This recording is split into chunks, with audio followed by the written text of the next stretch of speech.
tere! Nagu te ilmselt juba teate, aga kui ei tea veel, siis mina olen päris maal. Siin, kus tehakse piima ja juustu ja need siin minu ümber on peakangelased. Aga kas sina teadsid, milline on mummukeste päevakava? Mummukestel kulub söömisele ööpäevas 4–6 tundi, mis on omakorda jagatud kuni 15 söögikorraks. 7–10 tundi kulub mummukestel ööpäevast mäletsemisele ja just sellel ajal toimub mummukeses piima tootmine. Joob mummuke ööpäevas umbes pool tundi.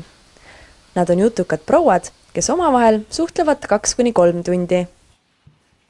Lüpsmisele kulub kuni tund aega. Tuduaeg on neil umbes 2–4 tundi. Vot selline ongi piimakangelaste päevakava. Aga seda kõike saad sa ise tulla Andre farmi sel nädalavahetusel vaatama. Mina juba ootan sind siin. Tšauki!